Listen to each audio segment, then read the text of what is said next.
Woo.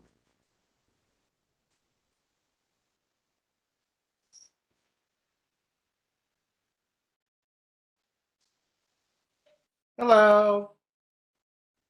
Hello. How are you? Super duper.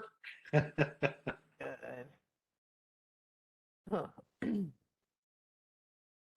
Hi, Brian, if you can hear me.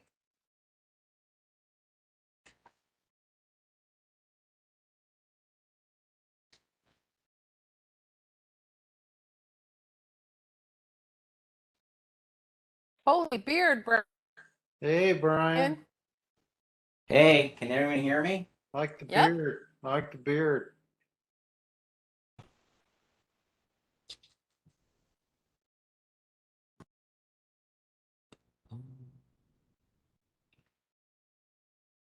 That's on.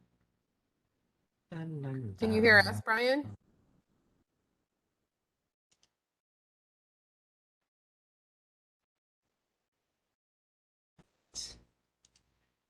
Speaker. Test, test, test. Yep. Can you hear us? We can hear you. Test, test. Hi, Brian. Still can't hear people. Hey. Test, test, test. Well, if you can hear me, I can't hear you. So I'm wondering why I can't. Speakers. That should be that. Try something else.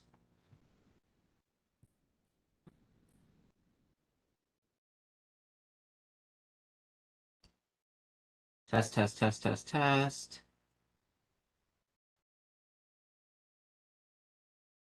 Speaker. Yeah, we can still hear you. Test, test, test, test, test.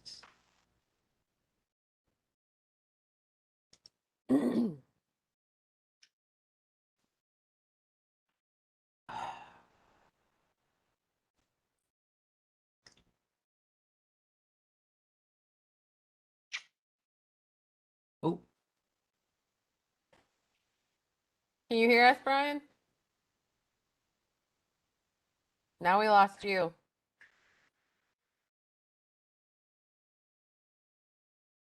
all right. So now apparently I can hear through my speakers. Hello, Can you hear us? Brian. Hello, I Brian. can't hear you through my speakers. We can hear you. Hi, Jackie. Hey. Why can't I hear other people?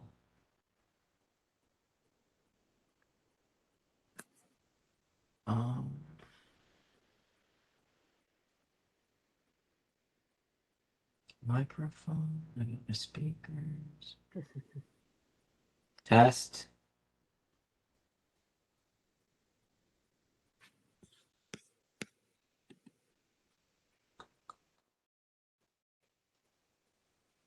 Test. We can hear you, Brian. I can hear everybody. So frustrating.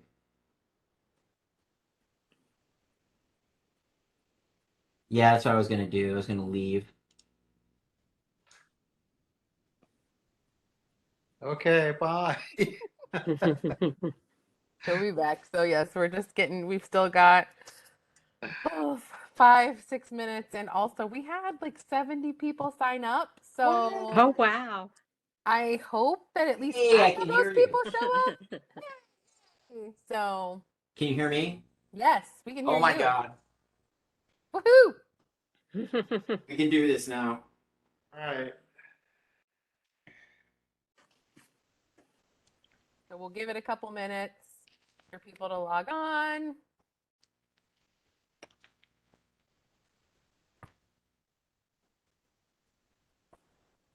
Well, I'm not out camping for this one, but we are doing camping drinks, so. I don't know, maybe you'll have something fun to take with you to your camper. So Right. I'm leaving Friday. Friday again, where are you going now? Uh, on the Wabash River in southern Indiana. Okay. Yeah. We're going Nice. camping in West Virginia, leaving Monday. All right. Cool. Well, good. We just got back from the Athens area. That's why I'm wearing an OU t-shirt. Gotcha. Hocking Hills. Yeah. Oh, you.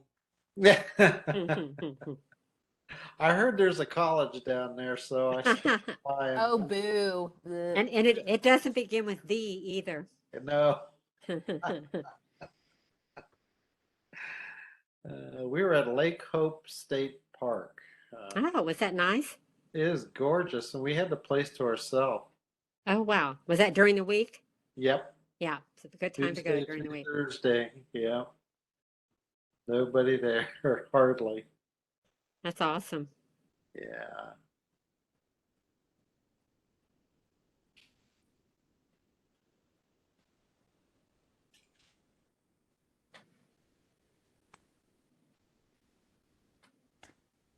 So I went down and visited a brewery in Athens who is opening up here in Dayton. Oh, who's that? Little Fishes. Mm, They have a facility they're opening up down by the Second Street Market. all right. Hey, Steve.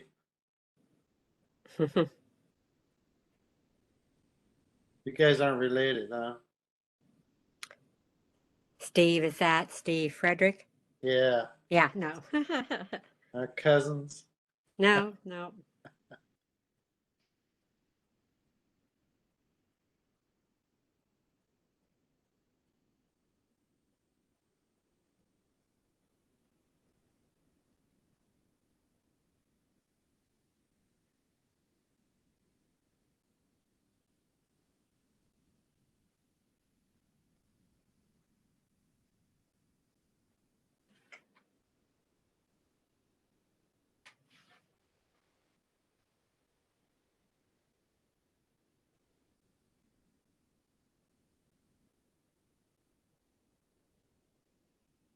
How's everyone's summer been? Awesome. Doing a lot of landscaping work.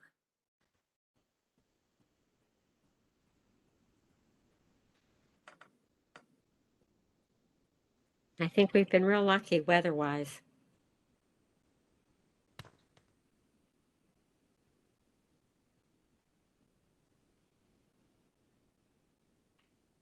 I'm just doing marshmallow things.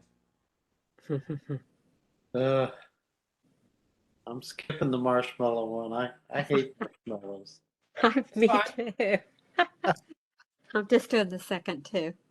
Yeah, I got sick eating too many toasted marshmallows Oh, once as a uh-oh. kid. Oh, I see how it is. It just ruined it for me. I just can't. Yeah. You feel about marshmallows the way I feel about Crown. About what is it you feel? What is it? Crown Royal. Oh, I don't think I've ever had any of that. Let's just say there were some incidents. Okay, we won't talk about it. Who you got there with you, Brooke? Oh, that's my son. He's getting ready to go for soccer. All right. And I was laughing. So he has a whole toy room, loves Hot Wheels, Monster Jam. We've hooked him up with the tracks. I got one big Amazon box this week, and that's all he's wanted. Instead of all these big tracks, he's put all his monster trucks. He just sits in it and play. I'm like, Oh, the box. ah, It's like the cat. yeah, seriously. He Mhm. was so excited that he came home and there was a big box. So, It's like his first apartment. yeah.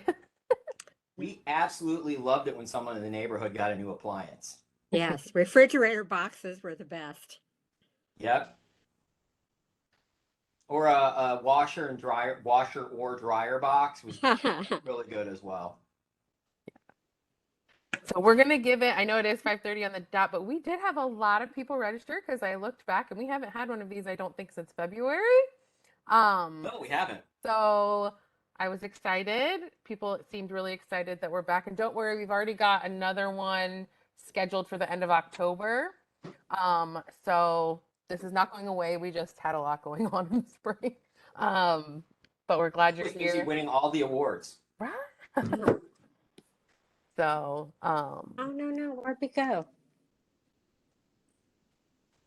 so yeah, so we'll let people, I see people kind of hopping in.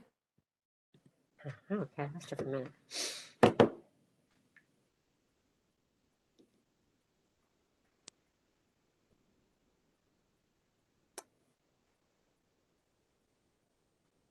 Ooh.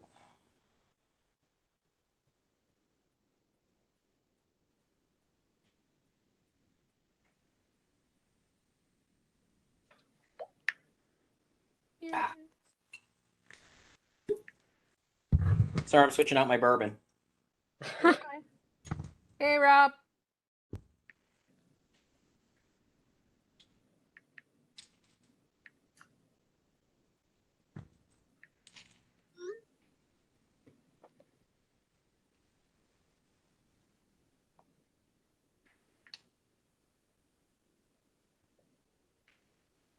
So if you've ever been to one of these before, you know that I'm pretty excited about adding local whenever I can. So I am using the Dayton Barrel Works bourbon Oh, cool. because that's what I do. Very cool. Well, I will just do a few reminders. Thank you. And like I said, if you just hopped on, we do have another one of these that will be scheduled at the end of October. I'll look up that date before the end of this session so that you guys can mark your calendar. And if you have any thoughts on what you would like us to do, it is close to Halloween, so we could do Spooky Spirits again. But if you have something else you want to, we're totally open to that as well. A few housekeeping things since it's been a while since February. At the top, at the top right, there's a layout button. If you click, I think it's called stack, that will put whoever is talking in your mainframe so that you can see Brian more than the rest of us. And then I will just remind you if you wouldn't mind muting yourself so that you don't end up in the mainframe, and don't be offended if I mute you. But you're also welcome to chime in and ask questions too at any time. And I will also be monitoring the chat. So if you want to ask something in there, I can be like, hey, Brian, what about this? Just like we kind of did. So nothing's changed. But if you have questions, you can chat me separately too if you need to.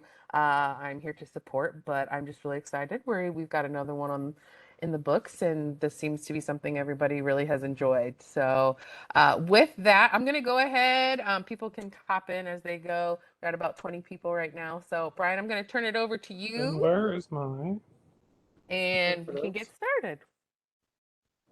Hello, everybody. Welcome back. Thank you for coming back. My name, this is your first time here, my name is Brian Petro, smart guy in a tie. You may have seen me on Living Dayton. You might have seen me on my Facebook page where I did 100 days of kitchen cocktails when the pandemic started. And again, if this isn't your first one, you've seen me here doing all of this for all of you because it's one of the things I enjoy doing. A couple other thoughts. I have a lot of equipment in front of me. You do not need all of this fancy equipment to be able to make these cocktails successfully.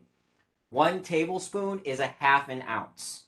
So if you don't have a fancy jigger like this, you can use your tablespoons and your teaspoons at home. So 1 tablespoon is a half an ounce. In terms of shaking, I have, again, a fancy cocktail shaker. You might have just 2 pint glasses that you're using to go back and forth with. I'm just going to talk completely away from the microphone. You might have 2 pint glasses or 2 glasses like this that you can just roll the cocktail back and forth with. That'll get the job done just as well. So in case you don't have a shaker, you can do that. Also, a pint like this, and if you have a shaking tin like this, you can put them on top and use this as your shaker. That said, sometimes this is a little tough to get off on the top. You just have to twist it until the vacuum seal cracks. And then it'll come right off and you'll be able to strain it out. If you don't have fresh juices, again, not a big deal. It's something that you absolutely could use prepackaged juice or any kind of juice that you need. I personally tend to squeeze all of my juice fresh. That said, again, if you use a prepackaged juice, it's going to taste just as good. And I'm going to go and I'm going to tell you the different types of rums and liquors and things like that I'm using. There's a lot of variety here. There's a lot of variability. So if you don't have exactly what I have, if you're not using exactly what I'm using, you're going to be fine. There's a lot of products out in the world, and all of them are going to get you to where you're going to go. So with all that being said, the first thing I'm going to do is we are going to work on our s'mores campfire cocktail. Also, today, weirdly enough, is Toasted Marshmallow Day. So it just happens to be serendipity on our part. But when I think s'mores, I think that's the ultimate campfire food. And so the first thing I thought of is I want to do a s'mores cocktail. So we're going to start off with s'mores right off the bat. Now, optionally, if you want to put a rim on this glass of chocolate and graham cracker, if you're choosing to do so, there's a couple ways you can do it. First thing you're going to want to do is put some chocolate on a plate. Now, you might have seen us do this technique similar to this with sugar or lemons or things like that, but you're going to want to put chocolate on the plate, and you can do one of two things with the chocolate. You can either roll the side of the glass in the chocolate just in one spot, or you can do a rim of chocolate around the edge. It is up to you how you want to do it. Again, this is a completely optional step, but if you want to make it a little bit more fancy, you can. I am going to do a little bit of a rim around the edge. And then while it is still relatively wet, I am going to roll it in some crushed up graham crackers. And the reason we put rims on first, the reason we do this in the first place, so you can have a little bit of a rim like that on the edge of your cocktail glass. Now, again, the reason we do that up front is because it gives whatever you're making a rim of a little bit of a chance to dry and harden. So if we were doing this with a sugar rim or a salt rim, that's going to give us a little bit of a chance for that to kind of solidify on the edge of your rim. Plus, it gives you, you're not doing it rushing at the end while you have a cocktail over ice and you're panicking like, oh my God, more ice is melting. All right. So with all of that out of the way, we are making an old fashioned. And old fashions, by and large, are a mixed cocktail. So these cocktails that we're doing today, one of the things I went out of my way to do is to make sure that you didn't need a lot of extra fancy equipment to make them, because if you're making them at a campfire, I don't want you to have to put a whole extra pack of just cocktail equipment. So most of these are going to be relatively simple to make. This one is probably going to be the most complicated, but it's s'mores and it deserves the extra complexity. So the first thing we're going to do is we are going to take 1 3/4 ounce, 1.5 ounce, 2 ounces, however you like to make your cocktails, of your bourbon. I am using the Rubicon Creek Dayton Barrel Works bourbon. Again, I like to support local as much as possible. So I am going to put 2 ounces of that in my glass. Okay? So that's the first part.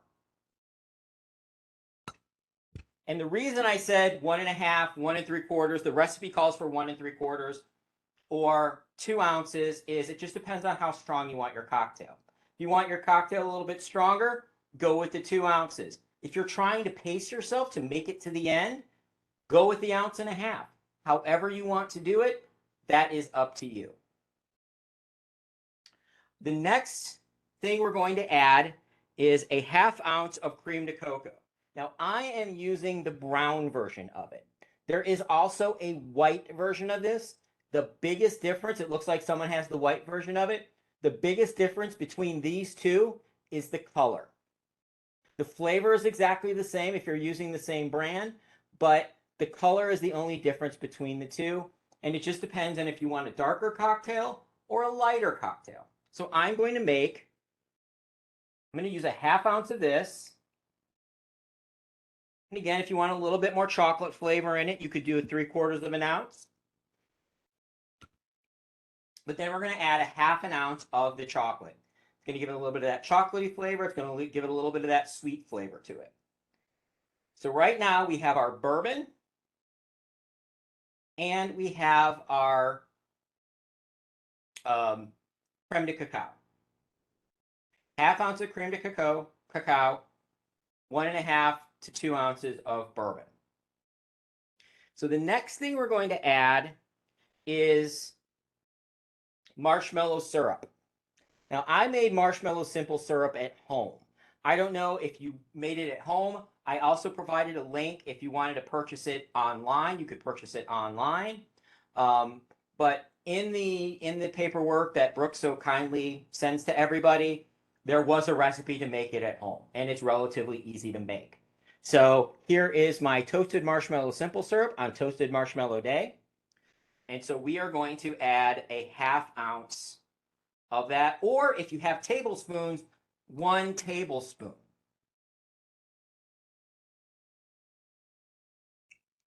And again, it's all about adjusting ratios. If you don't like marshmallow, don't add as much marshmallow. If you love toasted marshmallow above any other flavor in the world, add more toasted marshmallow and less chocolate. These are always your cocktails. So when I'm giving you the recipes and I'm giving you the proportions, those are the ones that are probably going to be the most balanced. But if you want a little bit extra of something, be a little bit extra. How many people tell you to be extra? Team marshmallow or team chocolate? Good question. So the next part I'm going to add is 6 to 8 drops of bitters, chocolate bitters. Now, bitters can be overpowering. Again, if you're a chocolate person, you want to add the 8 drops of bitters. If you're not a chocolate person, you probably want to pull back to 4 or 6.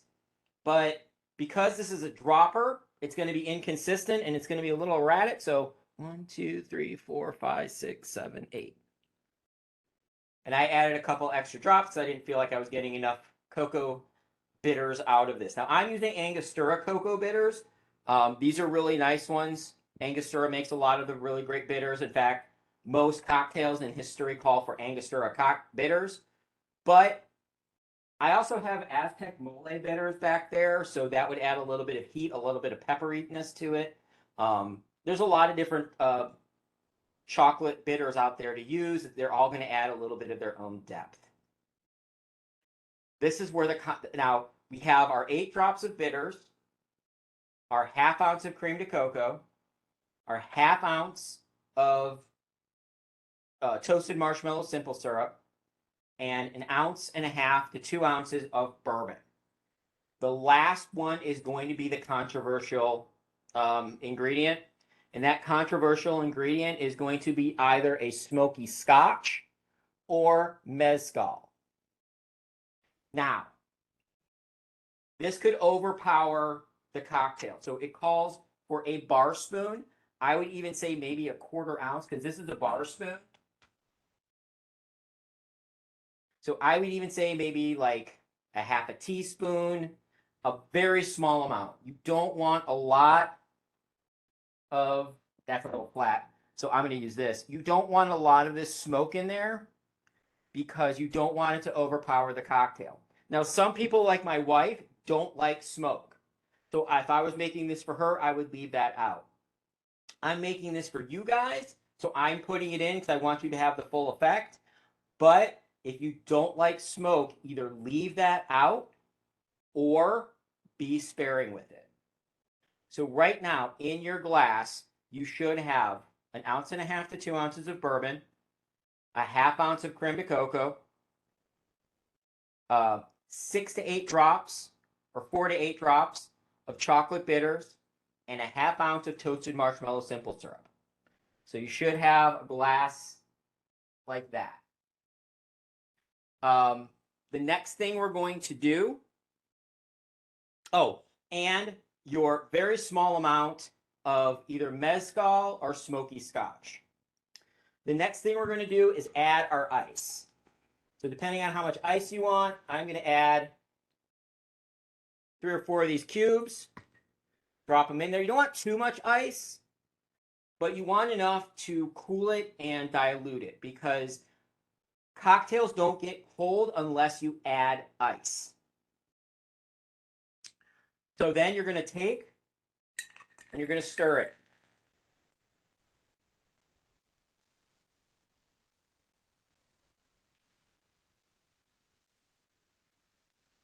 Make sure it's well stirred.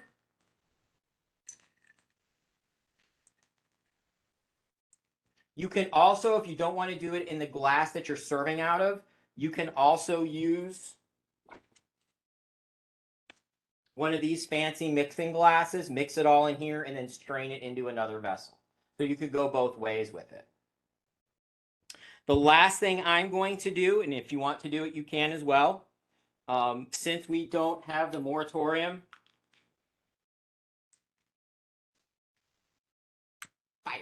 Since we didn't put a moratorium on schools, I accidentally grabbed an Ohio State. I know, I'm sorry. The look on Brooke's face is priceless. We're going to toast our marshmallows a little bit. By the way, open flames in the house. Don't set anything on fire.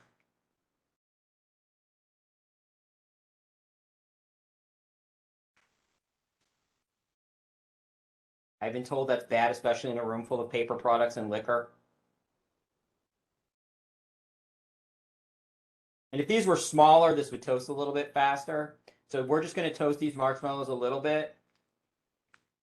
And then add them to the top of the drink for a garnish.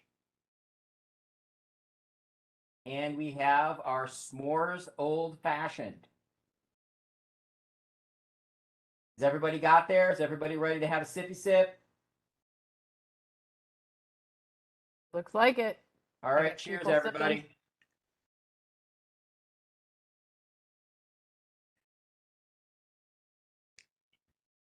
Yep. Good night, everybody.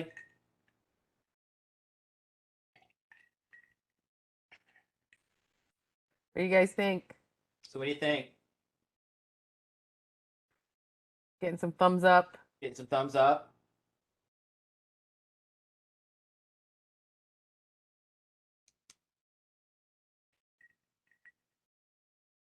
So like a random question, and this is my ignorance too, but I'll ask it. So since these are campfire cocktails, could you batch them to take with you to the campsite, I'm assuming? Absolutely. Okay. When you're batching cocktails, and honestly, that's a great question, especially considering Labor Day is right around the corner. Any cocktail you want to batch, here's what you need to do. Figure out how many cocktails can fit into your vessel, and then how much liquid you're actually making. So for this particular cocktail, it would be let's say about 3 ounces of liquid. Okay? A little bit of scotch, the marshmallow simple syrup, the creme de coco, and the bourbon. I would add a 1/2 ounce of water for every cocktail I'm going to make. So this would be about 3.5 ounces of liquid. And the reason I'm adding the water is it lowers the overall freezing point of everything in the bottle. So when you put it in the fridge, or if you put it in the freezer to get it cold, if you don't have any water in it, it's not going to get as cold as if you did have some water in it. Plus, if you have some water in it, you've already done the dilution for serving. And so you could just serve it right out of the bottle without having to mix it anymore. Now, there are two caveats to this for batching things. The first caveat is don't put anything in it that is carbonated. So if you want a cocktail that is topped with some kind of sparkling champagne or soda water or ginger beer, don't put that in to the cocktail. Leave it next to the cocktails, because essentially it'll just flatten out over time, and it won't give the same sparkle. It won't give the same effervescence to your cocktail that you would normally have. The other thing you want to add a little bit closer to the end is bitters. Bitters, first of all, if you're going to make a big batch, let's say for that one, you'd make a batch of 10. Don't put 40 drops of bitters in that. Bitters, if you leave them sitting over time, are going to bloom in the cocktail, and they run a very serious risk of just basically you tasting nothing but bitters in that cocktail if you use it. So I would also maybe have like a shaker of bitters next to the cocktail if the cocktail involves bitters. So put all of the ingredients, like for this one, it was 3.5 ounces. So in a 32-ounce bottle, that would be about 9 cocktails worth. Stir that all in, make it, put it in the fridge or the freezer overnight. You'll have it ready the next day. And then for this one specifically, have a little bit of the chocolate bitters next to it so people can add it at their leisure. But yes, if you did want to go take this out, so any of these cocktails too, I think other than the Calabogus, which I had a different idea for that one, are batchable.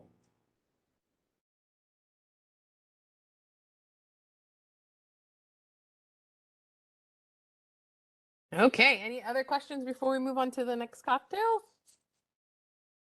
I don't see anything in the chat. I'm going to say, while you're sipping, I need to go grab one thing that I noticed I just didn't grab, so I'll be right back.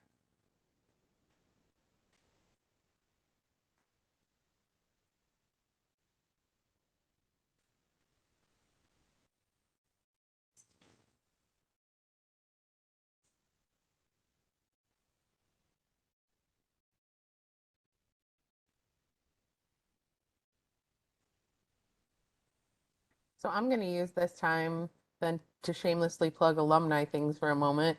Oh, you're back. Okay, but I'm still going to No, plug alumni things. And I'll do it again at the end. I'll just do one thing and then we'll move on.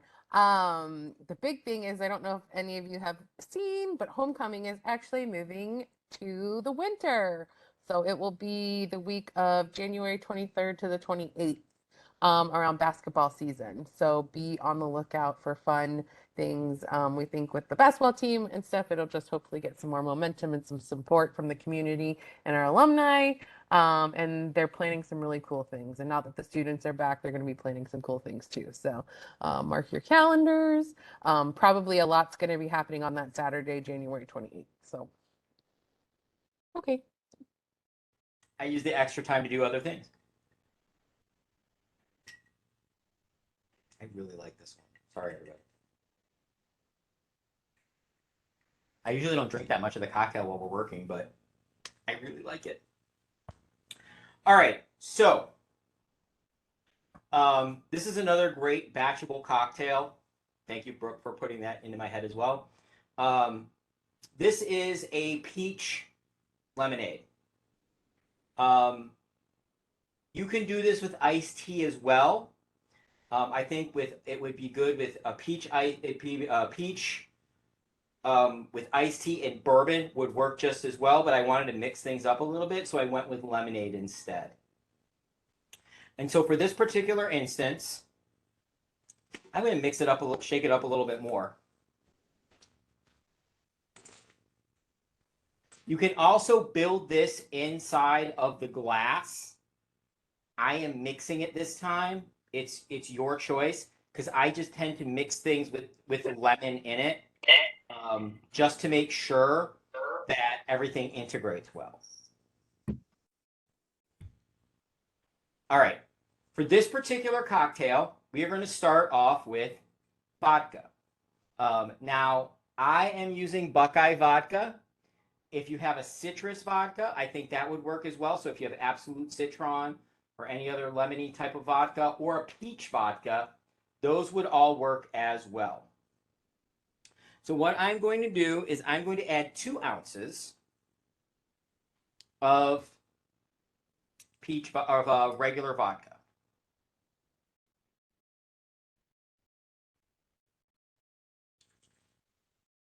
Now, I also have pours on my bottles. Again, you don't need those. It just helps me as a bartender. I get used to them. Then you are going to add another 2 ounces, so 2 ounces of vodka. Then you're going to add another 2 ounces of peach simple syrup. Now, again, if you want yours less sweet, add 1.5 ounces.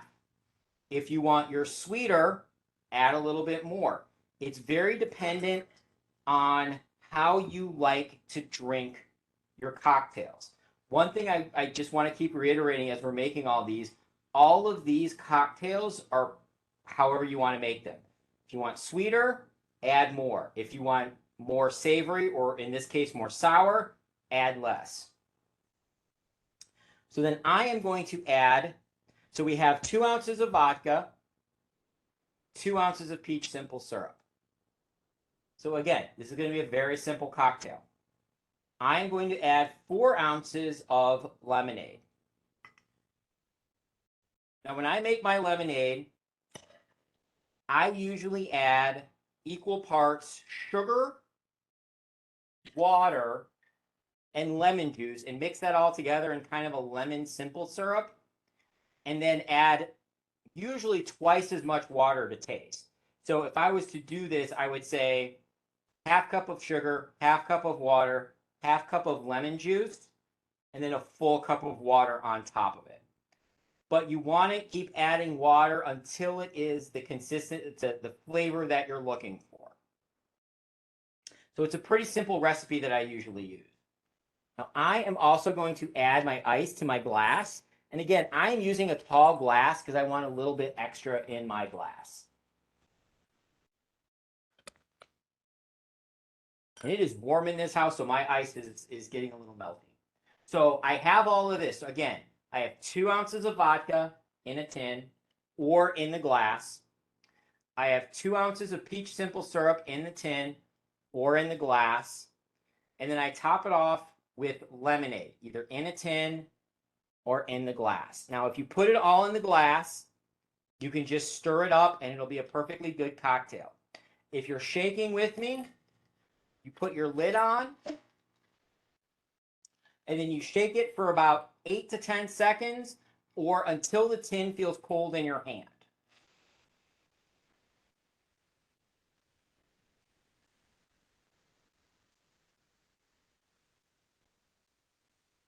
And there's a lot of shaking techniques. There's this one. There's this one. And again, I'm going to do a little bit something different too. If you have 2 different glasses that you're rolling it back and forth, it's just doing this back and forth. Not spilling like I just did, but rolling it back and forth like that. So then once you've rolled it back and forth enough times and everything is really well integrated,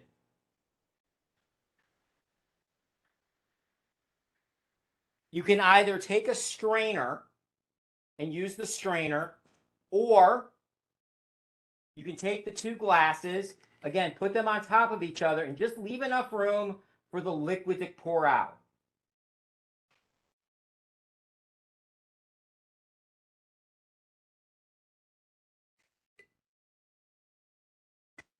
So I didn't use a fancy strainer this time. What I did is I just left enough room between the 2 glasses, just a little bit of space for liquid to pour out, but just enough to keep the ice in the tin. Okay? I poured it over fresh ice, and now there's 1 or 2 ways that you can garnish it. You can use a lemon slice where you cut your lemon in half.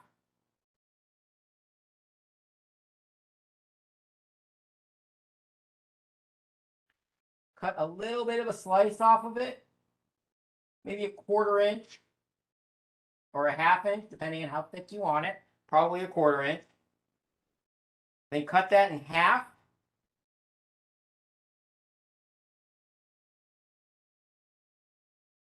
And once you cut that in half, one of the things you want to do is cut one more slit into it so it kind of does this. Because if you don't do that, it's going to be really hard to get it on the edge of your cocktail glass. Because like this one, I didn't cut a slit in, and it's just not going to go on it. I'm going to have to force it on. With this one, I cut that little slit, just popped it in and cut like that, and put the little slit on it. And so now I have a peach lemonade. Again, nice, simple, easy to make cocktail, things that you might have already while you're out camping. So again, 2 ounces, your favorite vodka. I'm using Buckeye. 2 ounces of peach simple syrup. 4 ounces, or topping off your glass with lemonade, and either shake it in a tin or stir it in the glass. Is everybody caught up to speed on that? Does everybody have a cocktail? Is everybody ready to go to try this one out? Looks like it. Looks like it. Also, if you want, you could use a peach as a garnish as well. Cheers.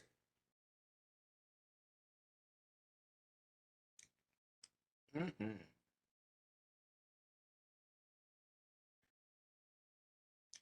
Yep. Peachy goodness.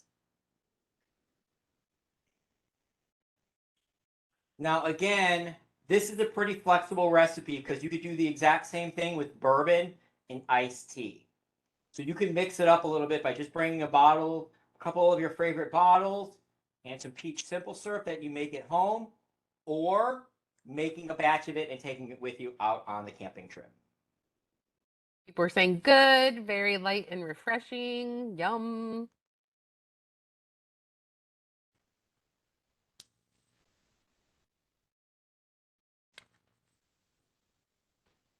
So just to backtrack a little bit, with the s'mores old fashioned, I would recommend a campfire chili, and that link should be part of what was sent out to you. I think the campfire chili, with the savory notes to it and the sweet notes in the old fashioned, are really going to play well off of each other, especially those of you from Cincinnati who are used to having a little bit of chocolate with your chili.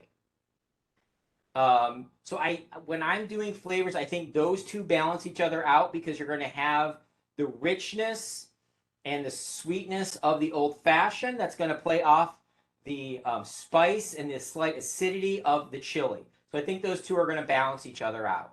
Now with the peach lemonade, I have a foiled chicken packets because again, I think the chicken and the lemon and the peach are all going to go well together. And in those chicken packets are also going to have onions and peppers and all sorts of other savory notes to it. So again, this is a light, refreshing cocktail that's going to go with something that's a little bit richer from a food perspective.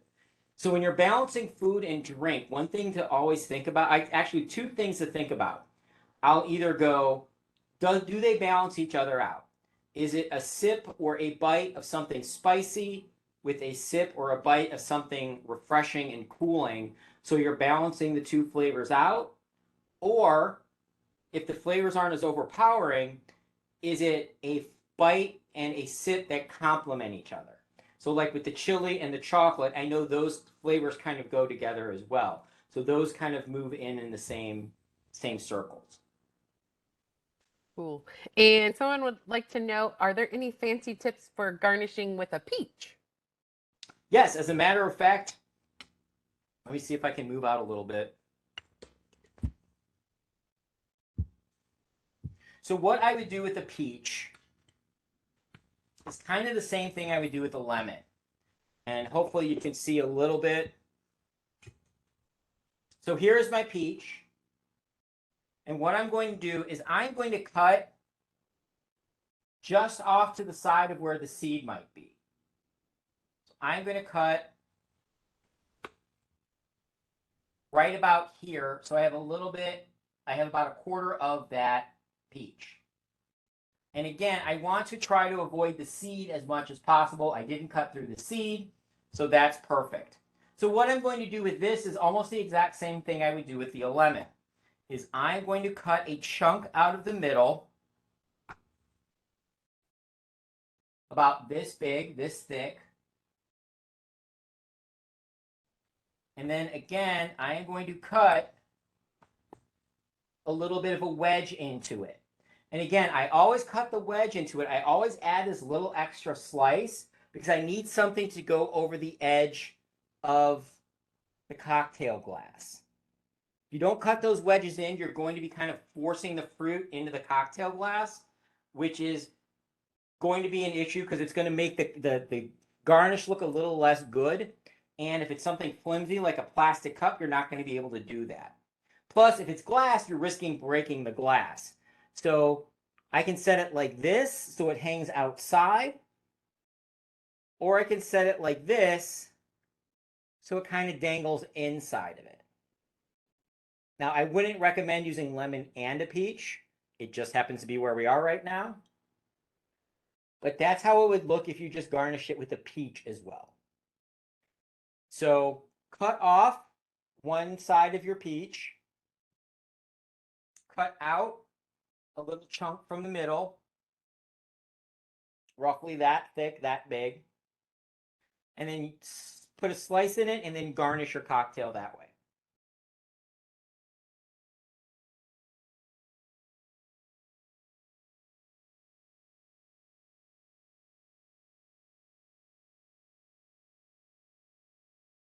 This one seems to be a fan favorite. It really is. It's really light. It's really fruity. It's really good. It's one of those light sippers that will catch up to you quick.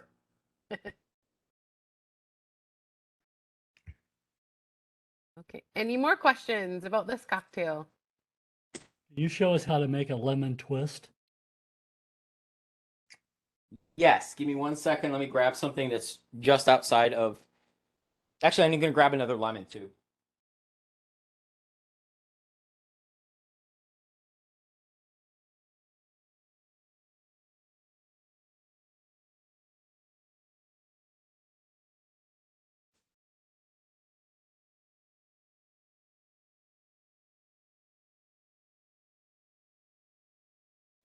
All right.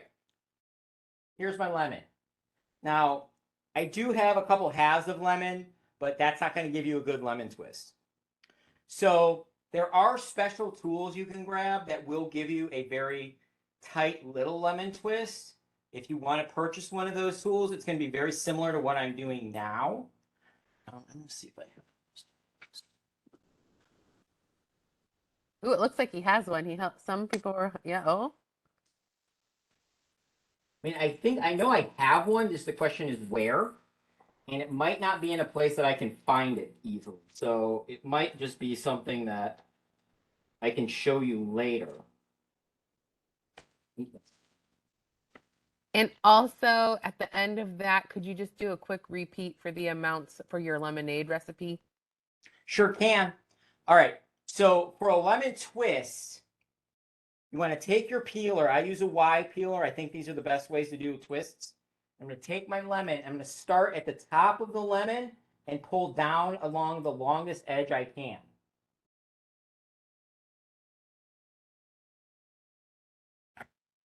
And one thing you don't want to do is you don't want to dig in too much because the more of that white pith that you get into your cocktail, the more chance you're adding a little bit of bitterness to it.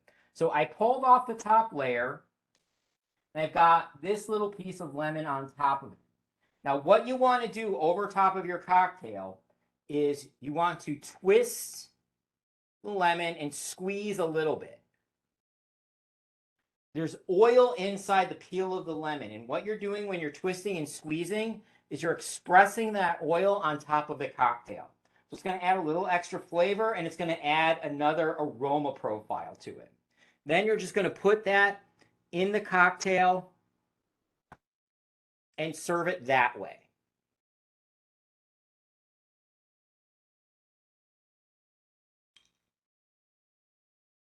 But there's also a tool that's out there that I know I have somewhere. I just don't have it right now. But you can actually gouge out a little twist through the lemon peel and then wrap it around the inside of the glass. It's called a horse neck garnish.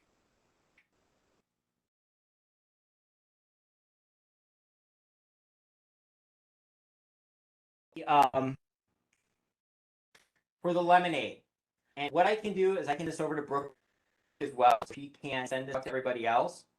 I usually use equal parts lemon juice, water, and sugar. So the way I said it before was half cup of sugar, half cup of lemon juice, half cup of water.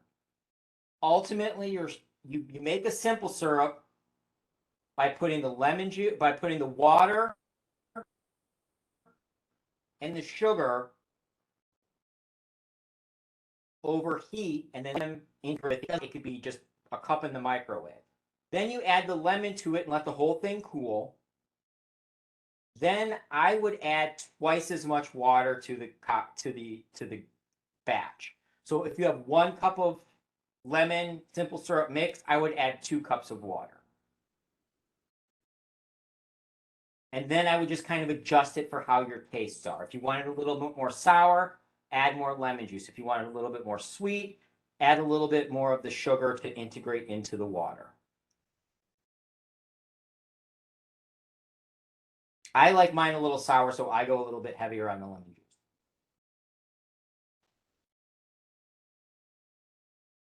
Other questions? Can I make a comment about the peach simple syrup? Sure can. When I made mine, I left the little tiny pieces of peach in it. And so it adds a Okay. little bit, I think, when you pour it in your cocktail, you have a little tiny pieces of peach in there. Mm-hmm. It seems to have worked out really well. Awesome. Yeah. And Yeah, that's great. I used monk fruit instead of sugar. So it's, sugar free, but it's very sweet. Brilliant. Yeah. Those are good suggestions. Thank you so much. For the brown sugar, I use the Splenda brown sugar as well, because, try not to do sugar as much as possible. So, Understood. yeah. But it works really well. I try to use molasses if possible, but sometimes it's hard to find light molasses, and the heavier molasses flavor isn't to everybody's liking all the time. But thank you both. Thank you for both of those suggestions. I think those are both great. So I appreciate that.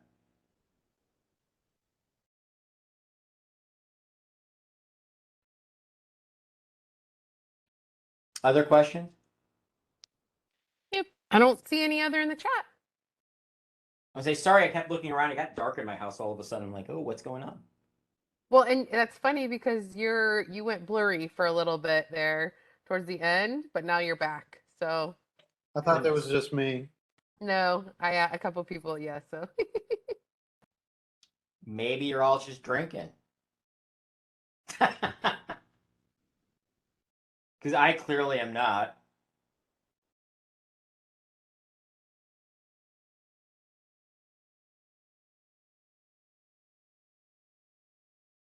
All right.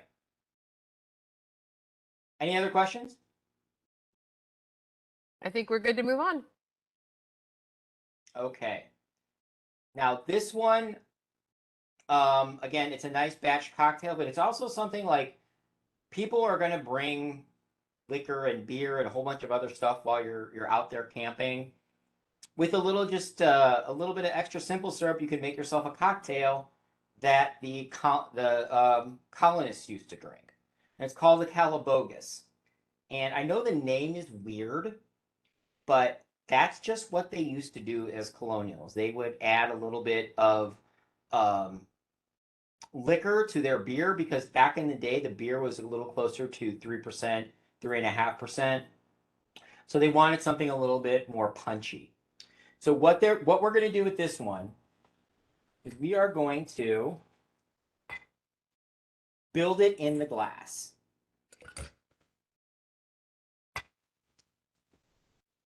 So I'm going to put the ice in here. So the first thing I'm going to do is I am going to add 1 ounce of rum. Now the rum I'm going to use is Appleton Estate. You can use whatever golden rum that you have available. I would avoid like a Captain Morgan. You want something with flavor, but not something that's going to throw off the overall balance. Unless you're using something like a lager beer, then that would be different. But I'm going to use my Appleton Estate Jamaican rum. I'm going to add 1 ounce. And that is it.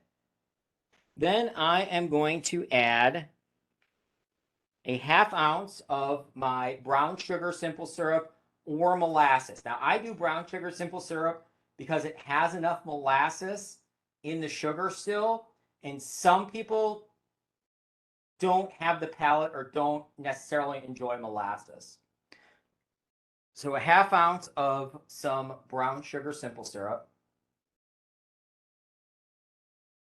And then I'm going to add a 1/2 ounce. So I have 1 ounce of rum, a 1/2 ounce of our brown sugar simple syrup. Then I am going to take a 1/2 ounce of lime juice. And one of the reasons we're adding citrus to so many cocktails, and citrus is a good thing, is because you want to balance out the sweetness with something that's a little acidic. Because otherwise, this is going to be an overly sweet cocktail, and we don't necessarily want that. So I'm going to squeeze a 1/2 ounce of lime juice. You already have your lime juice out. If you have your pre-bottled lime juice or your pre-squeezed lime juice, or you want to squeeze some lime juice with me, go for it. So 1 ounce of rum, 1/2 ounce of the simple syrup, the brown sugar simple syrup, and a 1/2 ounce of the lime juice. And there we are. So I'm going to add a little bit more ice. I'm try not to hit that over and over again. Just trying to break up some of the ice that's in my bucket.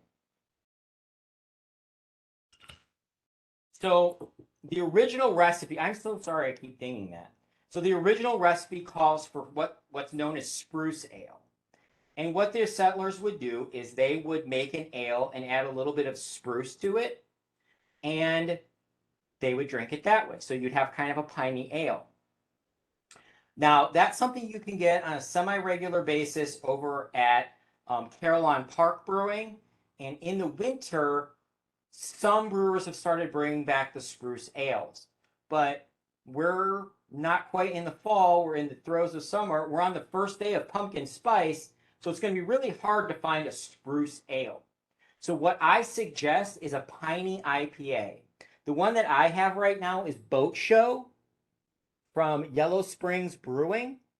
I would also suggest Gamma Bomb from Warped Wing.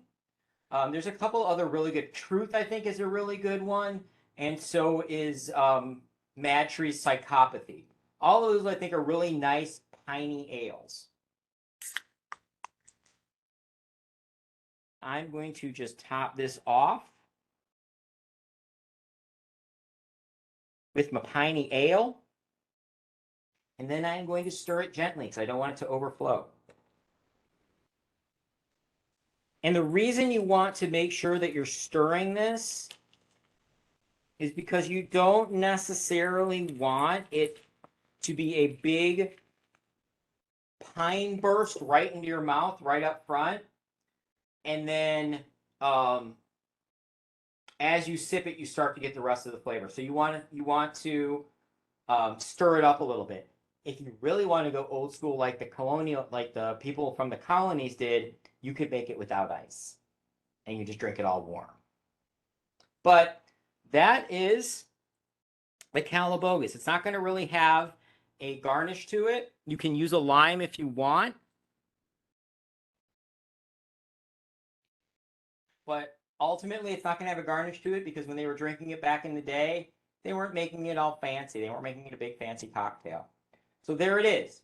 1 ounce of rum, a half ounce of your brown sugar simple syrup, a half ounce of your lime juice, and then topping it off with your favorite piney IPA or spruce ale if you can find it. And again, spruce ales are something that you're going to find a little bit more often.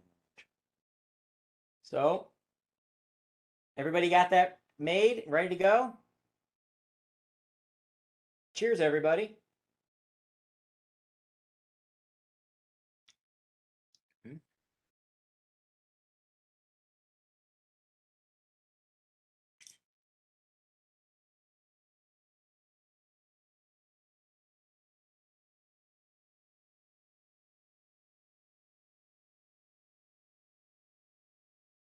So what do we think? How did the colonists do?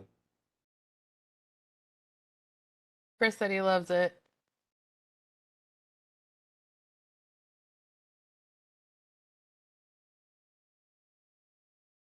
Ooh, I got a thumbs down. I can understand that. IPAs are controversial. This might be something that I think it would have the same good flavor profile if you added a lager to it, something with a little less of a bump. But yeah, I can understand that. IPAs are like smoking cocktails. They're very like either you really like a smoky cocktail or you really don't like a smoky cocktail. There doesn't seem to be a middle round. Wobbly wheel, also a good choice.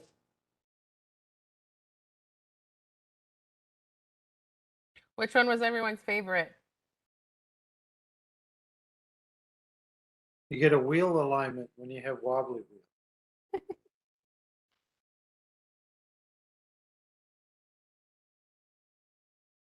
I think everyone's liking the peach. Oh, s'mores. I saw a couple people go peach, peach. Chris, you're muted.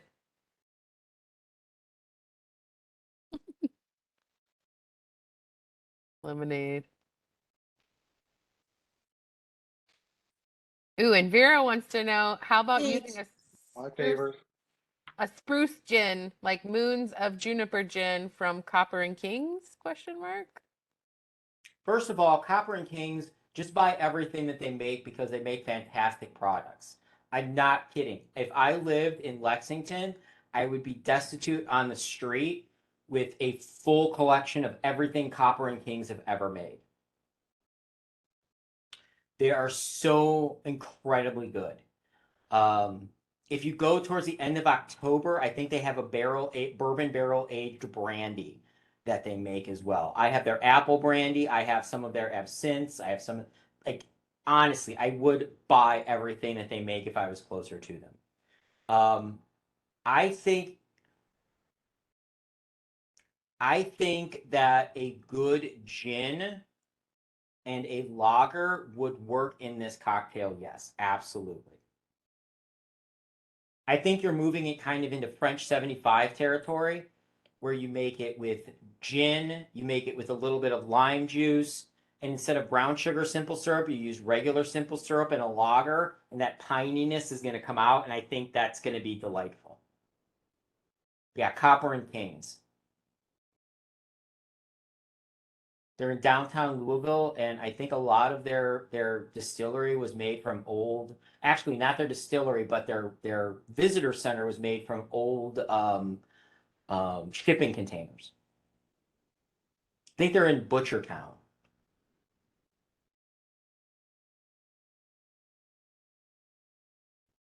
But yeah, I promise I'm not sponsored by them, but absolutely just go and visit.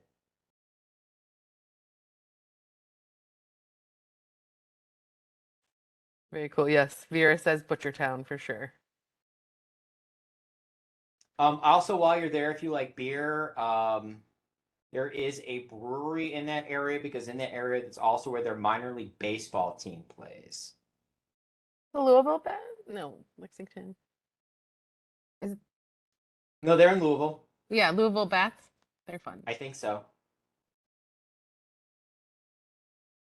Sluggers, yeah. Okay, any other questions for Brian while we have him? Is it in Lexington or Louisville? Copper and King? Louisville. As I was gonna say, you made me second guess. I think you said both, but yeah, Louisville. I might have said both. I apologize. It's in Louisville. It's in Louisville, downtown, in the downtown area by Butchertown. I think it's in, like I said, I think it's in walking distance from their baseball stadium, their minor league baseball stadium. And in that minor league baseball stadium, there's a brewery and a smokehouse. So I mean, it's a nice little place to go in downtown Louisville.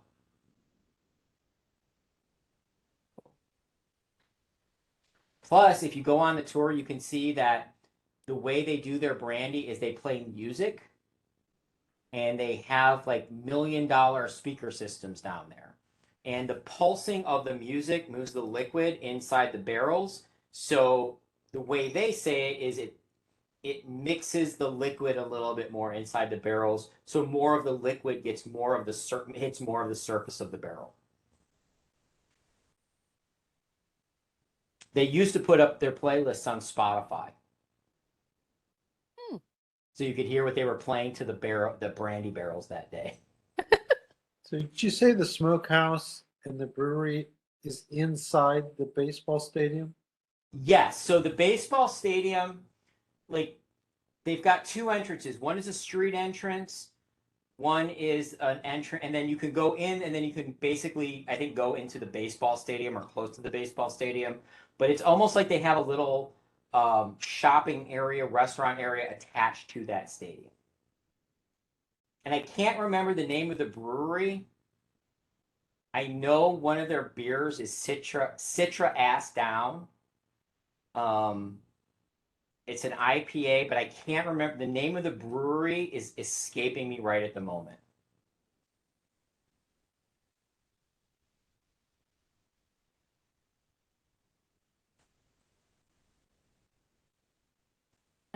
So does anybody have any requests for the next one? With that, I'll give you the save the date. Registration isn't up yet because we got to figure out some details, but it will be Wednesday, October 26th at 5:30. Will email all of you again like normal. Cheryl Yes, asked, it's absolutely Citra Ass Down. maybe more savory options? Question mark. So, do we like the themes? Do you want more? You want themes around what's happening in Against the grain, thank you. time, or about certain liquors, I guess, or any thoughts on that? I think you're doing a great job, and I've missed it. It's been a long time. Thank you. I appreciate that.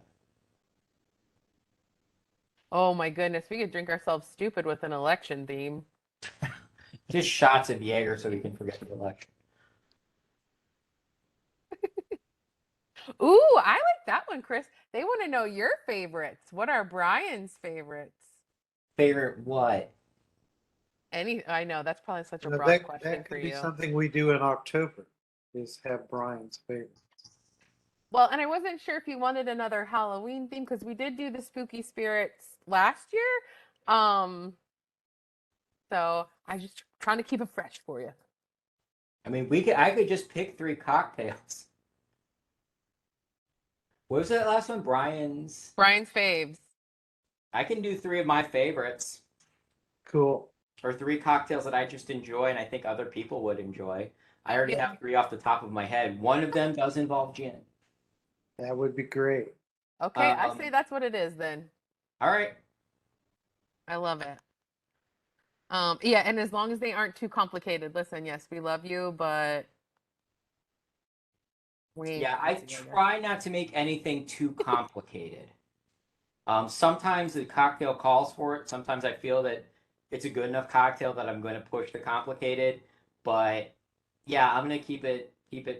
Most of the cocktails that I enjoy are pretty simple. Okay. Because at the end of the day at the end of a long day of making cocktails, I'm not making anything complicated for myself. Yeah, and maybe okay. I don't know if this works or not, but a couple people said make one sweet. So maybe like one sweet, one savory, and a Sure. Wild card? I don't know. I'm just throwing it out Sweet, there. savory, and just okay. Are we cool with that, everyone? All right. Yay. Okay. Well, with that, I think we're going to end this, but I'm going to put one more plug in. You can always catch what we're doing in alumni at wrightstatealumni.com/events. We've got Sapphire Jubilee coming up, Amigos Latino Scala. The Veterans and Military Association is doing their own golf outing and doing really great things. And the biggest thing I wanted to say is Right Day to Give is coming up on October 6th. And so we could really use your support, so be on the lookout for information for that. And of course, if you guys have any questions, feel free to email me, but we will get the registration up soon and I'll let you know for Brian's favorites. And I really appreciate all of you. It's so nice when you see all the familiar faces and people that have been Thank you enjoying so this much for the program. support. I really appreciate it. So, and Vera, October 6th is Right Day to Give. So please, we would love your support for that. But with that, I guess we'll say have a great evening, Brian. You're the best. Thank you so much. Thank you, everybody. I And thank you, appreciate it. Love everyone. seeing you again. Yes. Have a great Thank night. you. Have a Thank great you. night.